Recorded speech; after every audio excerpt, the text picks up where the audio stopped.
Hello ಎಲ್ರಿಗೂ ನಮಸ್ಕಾರ, welcome to the channel. ಇವತ್ತಿನ ವಿಡಿಯೋದಲ್ಲಿ ತುಂಬ ಪಿಂಪಲ್ಸ್ ಇದ್ದರೆ ಏನೇ ಟ್ರೈ ಮಾಡಿದ್ರೂ ಕೂಡ, ಎಷ್ಟೇ ಟ್ರೀಟ್ಮೆಂಟ್ಸನ್ನು ತೊಗೊಂಡ್ರೂ ಕೂಡ ಆ ಟೈಮ್ಗಷ್ಟೇ ಪಿಂಪಲ್ಸ್ ಕ್ಯೂರ್ ಆಗುತ್ತೆ ಮತ್ತು ಪಿಂಪಲ್ಸ್ ಸ್ಟಾರ್ಟ್ ಆಗುತ್ತೆ ಅನ್ನೋರಿಗೆ ಇವತ್ತಿನ ವಿಡಿಯೋ ತುಂಬ ಪ್ರಯೋಜನ ಆಗುತ್ತೆ. ಹಾಗೆ ತುಂಬ ಇಂಪ್ರೂವ್ಮೆಂಟ್ಸನ್ನು ಕೂಡ ನೀವು ನೋಡ್ಬೋದು. ಯಾಕಂದರೆ ಇವತ್ತಿನ ವಿಡಿಯೋದಲ್ಲಿ ಪಿಂಪಲ್ಸ್ ಆಗೋದಕ್ಕೆ ಮುಖ್ಯ ಕಾರಣಗಳೇನು, ಅದಕ್ಕೆ ಡಯಟ್ ಯಾವ ಥರ ಇರಬೇಕು, ನಮ್ಮ ಲೈಫ್ ಸ್ಟೈಲ್ ಯಾವ ಥರ ಇರಬೇಕು, ಹಾಗೆ ಇದನ್ನು ಕ್ಯೂರ್ ಮಾಡೋದಕ್ಕೆ ಪರ್ಮನೆಂಟ್ ಸೊಲ್ಯೂಷನ್ ಏನು ಅನ್ನೋದನ್ನು ಇವತ್ತಿನ ವಿಡಿಯೋದಲ್ಲಿ ಶೇರ್ ಮಾಡ್ತಾ ಇದ್ದೀನಿ. ಹಾಗೆ ಈ ವಿಡಿಯೋ ಕೊನೆಯಲ್ಲಿ ಒಂದು ಡಯಟ್ ಚಾರ್ಟ್ ಕೂಡ, ಪಿಂಪಲ್ಸನ್ನು ಪರ್ಮನೆಂಟಾಗಿ ಕ್ಯೂರ್ ಮಾಡುವಂತಹ ಒಂದು ಡಯಟ್ ಚಾರ್ಟನ್ನು ಕೂಡ ಶೇರ್ ಮಾಡ್ತಾ ಇದ್ದೀನಿ. ವಿಡಿಯೋನ ಎಲ್ಲೂ ಸ್ಕಿಪ್ ಮಾಡದೆ ಕೊನೆವರೆಗೂ ನೋಡಿ. ಹಾಗೆ ಫಸ್ಟ್ ಟೈಮ್ ಚಾನಲನ್ನು ನೋಡ್ತಾ ಇದ್ದರೆ ಪ್ಲೀಸ್ ಸಬ್ಸ್ಕ್ರೈಬ್ ಮಾಡ್ಕೊಳ್ಳಿ. ಮೊದಲನೇದಾಗಿ ಪಿಂಪಲ್ಸ್ ಬರೋದಕ್ಕೆ ಮುಖ್ಯ ಕಾರಣಗಳೇನು ಅನ್ನೋದನ್ನು ತಿಳ್ಕೊಳ್ಳೋಣ. ಮೊದಲನೇದಾಗಿ ಎಕ್ಸೆಸಿವ್ ಸೀಬಮ್ ಪ್ರೊಡಕ್ಷನ್, ಅಂದರೆ ನಮ್ಮ ಚರ್ಮದಲ್ಲಿ ಆಯಿಲ್ ಪ್ರೊಡಕ್ಷನ್ ಜಾಸ್ತಿ ಆದಾಗ ಪಿಂಪಲ್ ಆಗುವಂಥ ಚಾನ್ಸಸ್ ಜಾಸ್ತಿ ಇರುತ್ತೆ. ಇನ್ನು ಹಾರ್ಮೋನಲ್ ಇಂಬ್ಯಾಲೆನ್ಸಿಂದನೂ ಕೂಡ ಪಿಂಪಲ್ಸ್ ಆಗುವಂಥ ಚಾನ್ಸಸ್ ಇರುತ್ತೆ. PCOD ಇರ್ಬೋದು, PCOS ಇರ್ಬೋದು, PMS ಇರ್ಬೋದು, ಪ್ಯೂಬರ್ಟಿ ಅಥವಾ ಮೆನೋಪಾಸ್, ಇಂತಹ ಟೈಮಲ್ಲಿ ಕೂಡ ಹಾರ್ಮೋನಲ್ ಇಂಬ್ಯಾಲೆನ್ಸಿಂದ. ಇನ್ನು ಲೈಫ್ ಸ್ಟೈಲು, ತುಂಬ ಸ್ಟ್ರೆಸ್ಸಲ್ಲಿರೋವಂಥದ್ದು, ಸರಿಯಾಗಿ ನಿದ್ರೆ ಮಾಡದೇ ಇರೋವಂಥದ್ದು, ಇದರಿಂದ ಸ್ಟ್ರೆಸ್ ಹಾರ್ಮೋನ್ ಜಾಸ್ತಿ ಪ್ರೊಡ್ಯೂಸ್ ಆಗುತ್ತೆ. ಇದರಿಂದ ನಮ್ಮ ಸ್ಕಿನ್ ಡ್ಯಾಮೇಜ್ ಆಗುವಂಥ ಚಾನ್ಸಸ್ ಇರುತ್ತೆ. ವ್ಯಾಯಾಮ ಮಾಡುವಂಥದ್ದು, ಯೋಗ ಮಾಡುವಂಥದ್ದು, ಸಾಧ್ಯ ಆದಷ್ಟು ಒಳ್ಳೆ ಮ್ಯೂಸಿಕ್ಗಳನ್ನು ಕೇಳುವಂಥದ್ದು, ಇದರಿಂದ ಸ್ಟ್ರೆಸ್ ಕೂಡ ಕಡಿಮೆ ಆಗುತ್ತೆ, ನಮ್ಮ ಆರೋಗ್ಯಕ್ಕೂ ಕೂಡ ತುಂಬಾ ಒಳ್ಳೆಯದು. ಇನ್ನು ಡ್ಯಾಂಡ್ರಫು ಕೂಡ ಪಿಂಪಲ್ಸ್ ಬರೋದಕ್ಕೆ ಒಂದು ಕಾರಣ ಅಂತಲೇ ಹೇಳ್ಬೋದು. ನೆಕ್ಸ್ಟು ರಾಂಗ್ ಕಾಸ್ಮೆಟಿಕ್ಸ್ನ ಯೂಸ್ ಮಾಡುವಂಥದ್ದು, ಸಿಕ್ಕ ಸ್ಕಿನ್ ಕೇರ್ ಪ್ರಾಡಕ್ಟ್ಗಳನ್ನು ಬಳಸುವಂಥದ್ದು, ಅತಿ ಹೆಚ್ಚಾಗಿ ಕೆಮಿಕಲ್ಸ್ ಇರುವಂಥ ಪ್ರಾಡಕ್ಟ್ಗಳನ್ನು ಬಳಸುವಂಥದ್ದು, ನಮ್ಮ ಸ್ಕಿನ್ ಟೈಪ್ ಯಾವುದು ಅಂತ ನಾವು ತಿಳ್ಕೊಂಡಿರೋದಿಲ್ಲ.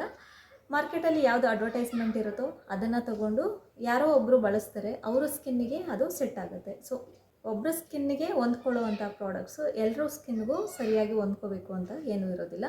ಒಬ್ಬರೊಬ್ಬರ ಸ್ಕಿನ್ ಟೈಪ್ ಬೇರೆ ಬೇರೆ ಇರುತ್ತೆ. ಹಾಗಾಗಿ ನಮ್ಮ ಸ್ಕಿನ್ ಟೈಪ್ ಯಾವುದು ಅನ್ನೋದನ್ನು ಚೂಸ್ ಮಾಡಿಕೊಂಡು ನಾವು ಸರಿಯಾದ ಪ್ರಾಡಕ್ಟ್ಗಳನ್ನು ಬಳಸೋದ್ರಿಂದ ಈ ಪಿಂಪಲ್ಸ್ ಪ್ರಾಬ್ಲಮ್ಸನ್ನ ತಡೆಗಟ್ಬೋದು. ಇನ್ನು ಮೆಡಿಕೇಷನ್ಸ್ ಕೂಡ ಪಿಂಪಲ್ಸ್ಗೆ ಕಾರಣ ಆಗ್ಬೋದು. ಕೆಲವೊಂದು ಮೆಡಿಕೇಷನ್ಸ್ನ ತೊಗೊಳ್ತಾ ಇರ್ತಾರೆ, ಬರ್ತ್ ಕಂಟ್ರೋಲ್ ಮೆಡಿಕೇಷನ್ಸ್ನ ತೊಗೊಳ್ತಾ ಇರ್ತಾರೆ, IVP ಮೆಡಿಕೇಷನ್ಸ್ನ ತೊಗೊಳ್ತಾ ಇರ್ತಾರೆ, ಹಾರ್ಮೋನಲ್ ಮೆಡಿಕೇಷನ್ಸ್ನ ತೊಗೊಳ್ತಾ ಇರ್ತಾರೆ. ಅಂಥವರಲ್ಲೂ ಕೂಡ ಈ ಥರ ಪಿಂಪಲ್ಸ್ ಆಗುವಂಥ ಚಾನ್ಸಸ್ ಇರುತ್ತೆ. ಅದೇನು ಲಾಂಗ್ ಟೈಮ್ ಇರೋದಿಲ್ಲ, ಶಾರ್ಟ್ ಟೈಮಲ್ಲಿ ಅದು ಕ್ಲಿಯರ್ ಆಗುತ್ತೆ.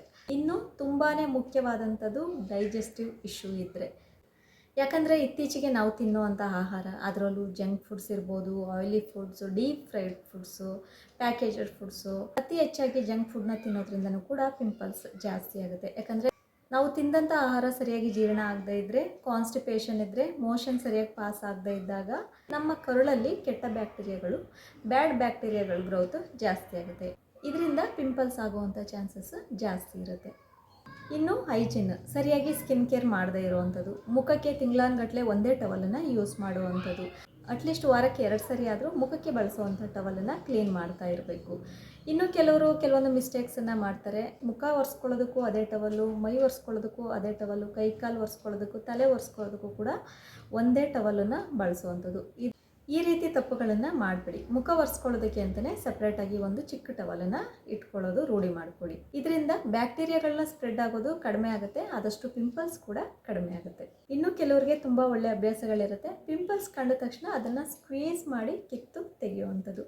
ಈ ರೀತಿ ಮಾಡೋದ್ರಿಂದ ಪಿಂಪಲ್ಸ್ ಏನೂ ಕಡಿಮೆ ಆಗೋದಿಲ್ಲ, ಬದಲಾಗಿ ಇನ್ನೂ ಜಾಸ್ತಿ ಆಗುತ್ತೆ. ಅಲ್ಲಿ ಬ್ಯಾಕ್ಟೀರಿಯಾ ಸ್ಪ್ರೆಡ್ ಆಗುತ್ತೆ, ಪಿಂಪಲ್ಸ್ ಸ್ಪ್ರೆಡ್ ಆಗುತ್ತೆ. ಜೊತೆಗೆ ಪಿಂಪಲ್ಸ್ ಏನೋ ಕಡಿಮೆ ಆಗುತ್ತೆ ಆ ಟೈಮಿಗೆ, ಆದರೆ ಮಾರ್ಕ್ ಕೂಡ ಬಿಟ್ಟೋಗುತ್ತೆ. ದಯವಿಟ್ಟು ಆ ತಪ್ಪನ್ನು ಮಾಡೋದಕ್ಕೆ ಹೋಗಬೇಡಿ. ನಿಮ್ಗೆ ಏನಾದರೂ ಪಿಂಪಲ್ಸ್ ತುಂಬ ಇರಿಟೇಟ್ ಮಾಡ್ತಾ ಇದೆ ಅಂತ ಅಂದಾಗ ಮಾರ್ಕೆಟ್ಗಳಲ್ಲಿ, ಆನ್ಲೈನ್ಗಳಲ್ಲಿ ಪಿಂಪಲ್ ಪ್ಯಾಚ್ ಅಂತ ಸಿಗುತ್ತೆ. ಆ ಪಿಂಪಲ್ ಇರುವಂಥ ಜಾಗಕ್ಕೆ ಅದನ್ನು ಅಪ್ಲೈ ಮಾಡಿ ತೆಗೆಯುವಂಥದ್ದು. ಇದರಿಂದ ಪಿಂಪಲ್ಸ್ ಸ್ಪ್ರೆಡ್ ಆಗೋದು ಕಡಿಮೆ ಆಗುತ್ತೆ. ನಾವು ಯೂಸ್ ಮಾಡುವಂತಹ ಪಿಲ್ಲೋ ಕವರ್ಗಳು ಸಹ ಪಿಂಪಲ್ಸ್ ಆಗೋದಕ್ಕೆ ಕಾರಣ ಆಗುತ್ತೆ. ವಾರಕ್ಕೆ 1 ಸರಿ ಅಂತೆ ಆದರೂ ನಾವು ಪಿಲ್ಲೋ ಕವರ್ಗಳು ಮತ್ತು ಬೆಡ್ಶೀಟ್ಗಳನ್ನ ವಾಶ್ ಮಾಡೋದ್ರಿಂದ ಪಿಂಪಲ್ಸ್ ಆಗೋದನ್ನು ತಡೆಗಟ್ಬೋದು. ಇವಾಗ ಪಿಂಪಲ್ಸ್ ಬರೋದಕ್ಕೆ ಏನೇನೆಲ್ಲ ಕಾರಣಗಳು ಅನ್ನೋದನ್ನು ತಿಳ್ಕೊಂಡ್ವಿ. ಈಗ ಡಯಟ್ ಹೇಗಿರಬೇಕು, ಲೈಫ್ ಸ್ಟೈಲ್ ಹೇಗಿರಬೇಕು ಅನ್ನೋದನ್ನು ತಿಳ್ಕೊಳ್ಳೋಣ. ಡೈಲಿ ನಾವು ತಿನ್ನುವಂಥ ಊಟದಲ್ಲಿ ನಾರಿನಂಶ ಹೆಚ್ಚಾಗಿರೋ ಹಾಗೆ ನೋಡ್ಕೊಳ್ಳೋವಂಥದ್ದು, ಅಂದರೆ ಸೊಪ್ಪು, ತರಕಾರಿಗಳು, ಹಣ್ಣುಗಳು, ಮೊಳಕೆ ಕಾಳುಗಳು, ಇದೆಲ್ಲ ಜಾಸ್ತಿ ಇರೋ ಹಾಗೆ ನಾವು ನೋಡ್ಕೋಬೇಕಾಗುತ್ತೆ. ಈ ಸೊಪ್ಪು, ತರಕಾರಿಗಳು, ಹಣ್ಣುಗಳು ನಮ್ಮ ಡೈಜೆಸ್ಟಿವ್ ಸಿಸ್ಟಮನ್ನು ಇಂಪ್ರೂವ್ ಮಾಡೋದಕ್ಕೆ, ನಾವು ತಿಂದಂಥ ಆಹಾರ ಸರಿಯಾಗಿ ಜೀರ್ಣ ಆಗೋದಕ್ಕೆ ಈ ನಾರಿನಂಶ ತುಂಬಾ ಸಹಾಯ ಮಾಡುತ್ತೆ. ಹಾಗೆ ಕಾನ್ಸ್ಟಿಪೇಷನ್ ಕಡಿಮೆ ಆಗುತ್ತೆ. ಡೈಲಿ ಮೋಷನ್ ಕ್ಲೀನಾಗಿ ಪಾಸ್ ಆಗುತ್ತೆ. ಇದರಿಂದ ಪಿಂಪಲ್ಸ್ ಆದಷ್ಟು ಕಡಿಮೆ ಆಗುತ್ತೆ. ಇನ್ನು ವಿಟಮಿನ್ ಎ ಮತ್ತು ವಿಟಮಿನ್ ಸಿ ಇರುವಂತಹ ಫುಡ್ಡು ಮತ್ತು ಫ್ರೂಟ್ಸ್ಗಳನ್ನ ಹೆಚ್ಚಾಗಿ ತಗೊಳ್ಳಿ. ಇನ್ನು ನಟ್ಸು, ಸೀಡ್ಸು, ಬೇಳೆಕಾಳುಗಳು ಅಂದರೆ ಬಾದಾಮಿ, ವಾಲ್ನಟ್ಸು, ಗೋಡಂಬಿ, ಪಿಸ್ತಾ, ಮೆಲನ್ ಸೀಡ್ಸು, ಫ್ಲಾಕ್ಸ್ ಸೀಡ್ಸು, ಕುಂಬಳಕಾಯಿ ಬೀಜ, ಈ ಥರದನ್ನೆಲ್ಲ ನಮ್ಮ ಡಯೆಟಲ್ಲಿ ಇನ್ಕ್ಲೂಡ್ ಮಾಡ್ಕೋಬೇಕು. Totally dry fruits, fresh vegetables, fresh fruits, fresh fruit juice ಇದನ್ನೆಲ್ಲ ನಮ್ಮ ಡಯೆಟಲ್ಲಿ ಇನ್ಕ್ಲೂಡ್ ಮಾಡ್ಕೊಳ್ಳೋದ್ರಿಂದ ಪಿಂಪಲ್ಸನ್ನು ಆದಷ್ಟು ಕಡಿಮೆ ಮಾಡ್ಬೋದು. ನ್ಯೂಟ್ರಿಷನಲ್ ಡೆಫಿಷಿಯನ್ಸಿಯಿಂದನೂ ಕೂಡ ಪಿಂಪಲ್ಸ್ ಬರುವಂಥ ಚಾನ್ಸಸ್ ಇರುತ್ತೆ. ಸೊ ಆ ಕಾರಣಕ್ಕೋಸ್ಕರ ಹೇಳ್ತಾ ಇದ್ದೀನಿ, ನಮ್ಮ ಡಯೆಟ್ ಕೂಡ ತುಂಬ ಮುಖ್ಯ ಆಗುತ್ತೆ. ಇನ್ನು ವೀಕ್ಲಿ 3 ಟೈಮ್ಸ್ ಗ್ರೀನ್ ಟೀನ ಬಳಸುವಂಥದ್ದು, ಅರಿಶಿನ ಬಳಸುವಂಥದ್ದು, ಇದರಲ್ಲಿ ಆ್ಯಂಟಿ ಬ್ಯಾಕ್ಟೀರಿಯಲ್, ಆ್ಯಂಟಿ ಫಂಗಲ್, ಆ್ಯಂಟಿ ಮೈಕ್ರೋಬಲ್ ಏಜೆಂಟ್ಸ್ ಇರೋದ್ರಿಂದ ನಮ್ಮ ಸ್ಕಿನ್ಗಿರ್ಬೋದು ಅಥವಾ ನಮ್ಮ ದೇಹಕ್ಕೆ ಹೆಲ್ತ್ಗೆ ಇರ್ಬೋದು ತುಂಬಾ ಬೆನಿಫಿಟ್ಸ್ ಇರುತ್ತೆ. ಬೆಳಗ್ಗೆ ಖಾಲಿ ಹೊಟ್ಟೆಯಲ್ಲಿ 1 ಗ್ಲಾಸ್ ಉಗುರು ಬೆಚ್ಚಗಿರುವಂಥ ನೀರಿಗೆ ಸ್ವಲ್ಪ ಅರಿಶಿನ ಸೇರಿಸಿ ಮಿಕ್ಸ್ ಮಾಡಿಕೊಂಡು ಕುಡಿಯೋದ್ರಿಂದನೂ ತುಂಬ ಬೆನಿಫಿಟ್ಸ್ ಇದೆ. ವಿಟಮಿನ್ ಸಿ ಇರುವಂತಹ ಫ್ರೂಟ್ಸನ್ನು ಜಾಸ್ತಿ ತಗೊಳ್ಳಿ. ಅಂದರೆ ಲೆಮನ್ ಇರ್ಬೋದು, ಆಮ್ಲ, ಆರೆಂಜು, ಮೂಸಂಬಿ, ಕಿವಿ ಇದನ್ನೆಲ್ಲ ಜಾಸ್ತಿ ತಗೊಳ್ಳಿ. ಇದು ವೀಕ್ಲಿ 2 ಟೈಮ್ಸ್ ಆದರೂ ಹರ್ಬಲ್ ಟೀಗಳನ್ನು ಮಾಡಿಕೊಂಡು ಕುಡಿಯೋವಂಥದ್ದು ನಿಮ್ಮ ಹೆಲ್ತ್ ಕಂಡೀಷನ್ ಮೇಲೆ. ಶುಂಠಿ ಟೀ ಇರ್ಬೋದು, ಪುದೀನ ಟೀ ಇರ್ಬೋದು, ತುಳಸಿ ಟೀ ಇರ್ಬೋದು, ಇದನ್ನು ವಾರದಲ್ಲಿ 2 ಸರಿ ಆದರೂ ಮಾಡ್ಕೊಂಡು ಕುಡಿಯುವಂಥದ್ದು. ಇದು ಕೂಡ ತುಂಬಾ ಒಳ್ಳೆ ರಿಸಲ್ಟ್ ಕೊಡುತ್ತೆ. ಇನ್ನು ತುಂಬ ಮುಖ್ಯವಾಗಿ ಹೈಡ್ರೇಷನ್ನು, ದೇಹನ ಹೈಡ್ರೇಟಾಗಿ ಇಟ್ಕೊಳ್ಳೋದು ತುಂಬ ಮುಖ್ಯ ಆಗುತ್ತೆ. ಹೆಚ್ಚಾಗಿ ನೀರನ್ನು ಕುಡಿಬೇಕಾಗತ್ತೆ. ಪ್ರತಿದಿನ 2 ರಿಂದ 3 ಲೀಟರ್ ನೀರನ್ನು ಕುಡಿಯುವಂಥದ್ದು. ನೀವೇನಾದರೂ 20 kg ಇದ್ದೀರಾ ಅಂತಂದರೆ 20 kgಗೆ 1 ಲೀಟರ್ ನೀರು. ಈ ಥರ ನಿಮ್ಮ ಬಾಡಿ ವೆಯ್ಟನ್ನು ನೋಡಿಕೊಂಡು ನೀರನ್ನು ಕುಡಿಬೇಕಾಗುತ್ತೆ. ನಾವೆಷ್ಟು ಹೈಡ್ರೇಟ್ ಆಗಿರ್ತೀವೋ ಅಷ್ಟು ನಮ್ಮ ಬಾಡಿನೂ ಕೂಡ ಹೈಡ್ರೇಟ್ ಆಗಿರುತ್ತೆ, ಸ್ಕಿನ್ನು ಕೂಡ ಹೈಡ್ರೇಟ್ ಆಗಿರುತ್ತೆ ಮತ್ತು ಹೆಲ್ದಿಯಾಗಿರುತ್ತೆ. ಇದಿಷ್ಟು ಪಿಂಪಲ್ಸ್ಗೆ ಕಾರಣಗಳು, ಡಯೆಟ್ ಮತ್ತು ಲೈಫ್ ಸ್ಟೈಲನ್ನು ತಿಳ್ಕೊಂಡ್ವಿ. ಹಾಗಾದರೆ ಪರ್ಮನೆಂಟಾಗಿ ಪಿಂಪಲ್ಸನ್ನು ಕ್ಯೂರ್ ಮಾಡೋದು ಹೇಗೆ? ಈ ಪಿಂಪಲ್ಸ್ ಪ್ರಾಬ್ಲಮ್ಸ್ಗೆ ನಾನೊಂದು ಡಯಟ್ ಪ್ಲ್ಯಾನನ್ನು ರೆಡಿ ಮಾಡಿದ್ದೀನಿ, ಅಂದರೆ ಒಂದು ಚಾರ್ಟನ್ನು ರೆಡಿ ಮಾಡಿದ್ದೀನಿ. ನೀವು ಈ ಚಾರ್ಟನ್ನು, ಈ ಡಯಟ್ ಪ್ಲ್ಯಾನನ್ನು 15 ದಿನ ಸ್ಟ್ರಿಕ್ಟಾಗಿ ಫಾಲೋ ಮಾಡಬೇಕಾಗುತ್ತೆ. ಇದರಲ್ಲಿ ಕೆಲವೊಂದು ಕೆಲವೊಂದನ್ನು ಸ್ಟ್ರಿಕ್ಟಾಗಿ ಅವಾಯ್ಡ್ ಕೂಡ ಮಾಡಬೇಕಾಗುತ್ತೆ. ಅದೇನು ಅಂತಂದರೆ spicy foods, oily foods, coffee, deep fried foods, ice creams, sweets, pickles, tea ಇದನ್ನೆಲ್ಲ ಕಂಪ್ಲೀಟಾಗಿ ಅವಾಯ್ಡ್ ಮಾಡಬೇಕು. Junk foods, coca cola drinks, ಈ ಥರ ಆರ್ಟಿಫಿಷಿಯಲ್ ಡ್ರಿಂಕ್ಸ್ ಎಲ್ಲ ಏನಿರುತ್ತಲ್ವ ಇದನ್ನೆಲ್ಲ ಅವಾಯ್ಡ್ ಮಾಡಬೇಕು. ಅದಕ್ಕೆ ಹಾಗೆ ಹೆಲ್ದಿಯಾಗಿ ತಿನ್ನೋವಂಥ ಅಭ್ಯಾಸಗಳನ್ನು ಮಾಡ್ಕೋಬೇಕು. 15 ದಿನ ಸ್ಟ್ರಿಕ್ಟಾಗಿ ಇದನ್ನೆಲ್ಲ ಅವಾಯ್ಡ್ ಮಾಡಿ ಈ ಡಯಟ್ ಚಾರ್ಟನ್ನು ನೀವು ಫಾಲೋ ಮಾಡಿದರೆ 100% ರಿಸಲ್ಟ್ ಸಿಗೋದಂತೂ ಗ್ಯಾರಂಟಿ. ಮೊದಲನೇದಾಗಿ ಈ ಡಯಟ್ ಚಾರ್ಟಲ್ಲಿ ಬೆಳಗ್ಗೆ ಎದ್ದ ತಕ್ಷಣ 1 ಲೋಟ ಉಗುರು ಬೆಚ್ಚಗಿರೋ ನೀರನ್ನು ಕುಡಿಯೋದ್ರ ಮೂಲಕ ದಿನನ ಸ್ಟಾರ್ಟ್ ಮಾಡಬೇಕಾಗತ್ತೆ. ಇದು ಬರೀ ಪಿಂಪಲ್ಸ್ ಕಡಿಮೆ ಮಾಡೋದಕ್ಕೆ ಮಾತ್ರ ಅಲ್ಲ, ವೆಯ್ಟ್ ಲಾಸ್ ಮಾಡೋದಕ್ಕೂ ಕೂಡ ತುಂಬ ಸಹಾಯ ಆಗುತ್ತೆ. ಯಾರೆಲ್ಲ ವೆಯ್ಟ್ ಲಾಸ್ ಮಾಡೋದಕ್ಕೆ ಸ್ಟ್ರಗಲ್ ಮಾಡ್ತಿದ್ದೀರಾ ಅಂಥವರು ಕೂಡ ಈ ಡಯಟ್ ಚಾರ್ಟನ್ನು ಫಾಲೋ ಮಾಡಿದರೆ ತುಂಬ ಬೆನಿಫಿಟ್ಸ್ ಸಿಗುತ್ತೆ.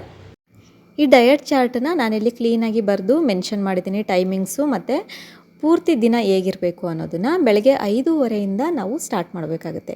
ಬೆಳಗ್ಗೆ 5:30ಗೆ ಉಗುರು ಬೆಚ್ಚಗಿರೋವಂಥ ನೀರನ್ನು ಕುಡಿದು ಅದಾದಮೇಲೆ 1 ಗ್ಲಾಸು ಆರೆಂಜ್ ಜ್ಯೂಸು. ಯಾರಿಗೆಲ್ಲ ತುಂಬ ಹೈಪರ್ ಅಸಿಡಿಟಿ ಇರುತ್ತೆ ನೋಡಿ, ಹುಳಿ ತಿಂದರೆ ಯಾರಿಗೆ ಅಸಿಡಿಟಿ, ಎದೆ ಉರಿ ಆಗೋವಂಥದ್ದು, ಗ್ಯಾಸ್ ಆಗೋವಂಥದ್ದು, ಬ್ಲೋಟಿಂಗ್ ಈ ಥರ ಪ್ರಾಬ್ಲಮ್ಸ್ ಇರುತ್ತೆ ಅಂಥವರು ಸಿಟ್ರಸ್ ಫ್ರೂಟ್ಸನ್ನು ಆದಷ್ಟು ಅವಾಯ್ಡ್ ಮಾಡಿ. ಈ ಆರೆಂಜು, ಮೂಸಂಬಿ ಇದನ್ನೆಲ್ಲ ತೊಗೊಳೋದಕ್ಕಾಗಲ್ಲ, ಉರಿ ಆಗುತ್ತೆ, ಹೊಟ್ಟೆ ಉರಿ, ಎದೆ ಉರಿ ಅಂತಂದವರು ಇದನ್ನು ಸ್ಕಿಪ್ ಮಾಡಿ ಒಂದು ಉಗುರು ಬೆಚ್ಚಗಿರುವಂಥ 1 ಗ್ಲಾಸ್ ನೀರಿಗೆ ಸ್ವಲ್ಪ ಅರಿಶಿನ ಹಾಕಿ ಮಿಕ್ಸ್ ಮಾಡಿ ಕುಡಿಯೋದ್ರಿಂದ ದಿನನ ನೀವು ಸ್ಟಾರ್ಟ್ ಮಾಡ್ಬೋದು. ಇಲ್ಲ ನಾರ್ಮಲಾಗಿದ್ದೀನಿ, ಸಿಟ್ರಸ್ ಫ್ರೂಟ್ಸ್ ತಿಂದರೂ ಏನೂ ಆಗಲ್ಲ, ಅಸಿಡಿಟಿ ಪ್ರಾಬ್ಲಮ್ ಇಲ್ಲ ಅಂತನ್ನೋರು, ಹೈಪರ್ ಅಸಿಡಿಟಿ ಪ್ರಾಬ್ಲಮ್ ಇಲ್ಲ ಅಂತನ್ನೋರು ಆರೆಂಜು ಅಥವಾ ಮೂಸಂಬಿ ಅಥವಾ ಲೆಮನ್ ಜ್ಯೂಸು, ಲೆಮನ್ ವಾಟರನ್ನು ಕುಡಿಯೋದ್ರ ಮೂಲಕ ಸ್ಟಾರ್ಟ್ ಮಾಡ್ಬೋದು.